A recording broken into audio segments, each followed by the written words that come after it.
পেকে গেছে সিরাত, আর সবাই তার সাথে খারাপ আচরণ করছে। মনে হচ্ছে সে বর রেখে পালিয়েছে, এবার তাকে ধরে এনে বিয়ে দিয়ে দিচ্ছে।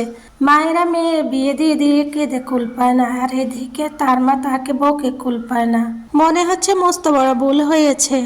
সিরাতের সাথে পালানো উচিত ছিল, তাহলে অন্তত আজ এই দিন দেখতে হতো না। সাদিয়া ইশরাতকে শাড়ি পরিয়ে দেয়, সাজাতে নিলে সে তেতে ওঠে। সাদিয়া সাজানো বাদ রেখে শুধু চুল আঁচড়ে দেয়, ঠোঁটে হালকা লিপস্টিক লাগিয়ে দেয়। ইশরাত আয়নায় ঘুরে ফিরে তাকে দেখছে, লালের উপর সোনালি কাজের শাড়িতে তাকে খুব সুন্দর লাগছে। সে নিজেই নিজের প্রতি ক্রাশ খায়। পরিস্থিতি অনুকূলে থাকলে হয়তো কয়েকটা সেলফি নিত। মার্শাল্লাহ ইস্যু, তোকে অনেক সুন্দর লাগছে। সাজ ছাড়াও লাল শাড়িতে কি সুন্দর লাগছে তোকে। কিন্তু খালামণি, আমি বলে দিচ্ছি, আমি কিন্তু বাসর করব না। শুধু বাবার রাগের মুখে যেন না পড়তে হয় তাই শাড়ি পরেছি, না হয় ওই শয়তানের জন্য শাড়ি কে পরে।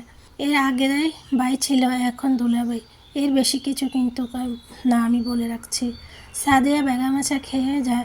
কোনো মেয়ে যেভাবে সরাসরি বাসরের কথা বলতে পারে তা তার ভাবনায় ছিল না। কি করবি, মারবি না কাটবি সেটা তুই বুঝবি।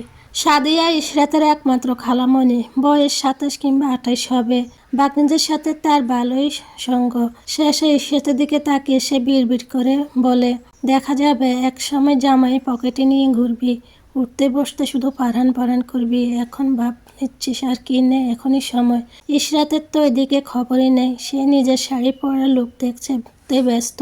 পরক্ষণে বিয়ের কথা মনে পড়তে আবারও মন খারাপ হয়ে যায়। ফারহান একাকী ছাদে দাঁড়িয়ে আছে, দৃষ্টি তার আলো আধারো মেঘলা আকাশের প্রাণে। আজ বাবা মায়ের কথা খুব মনে পড়ছে। আজ তার বিয়ে, জীবনের খুব সেন্সিটিভ এবং গুরুত্বপূর্ণ একটি দিন, অথচ তার পাশে কেউ নেই। সবাই ভালোবাসে তাকে, কিন্তু সত্যি কি বাবা মায়ের মতো ভালোবাসে? পৃথিবীর কেউ কি বাবা মায়ের মতো ভালোবাসতে পারে? সেদিকে কিন্তু সে একা নিঃস্ব। ভাইয়া কারো ডাক শুনে ফারহানের ভাবনা ছেদ ঘটে। সে নিজের এলোমেলো ভাব ঠিক করে, তারপর পিছনে ফিরে ফারহা ভাইয়ের পিছনে দাঁড়িয়ে আছে। চেহারায় মন খারাপের চাপ স্পষ্ট। কি হয়েছে বনু, মন খারাপ কেন? ফারহানা তার মাথায় হাত বুলিয়ে দেয়। ফারহা মাথা নেড়ে না বুঝায়, তারপর বলে, মামা পাঠিয়েছে, বলেছে তোমাকে ঘরে পাঠিয়ে তারপর ঘরে যেতে। ফারহান দীর্ঘশ্বাস ফেলে বোনের দিকে তাকায়। ফারহানার একমাত্র বোন। বাবা মা যখন মারা যায় তখন তার বয়স 3 বছর ছিল। ফারহানা যখন বেশি ছিল মামার কাছে, ফারহা ছিল চাচার কাছে।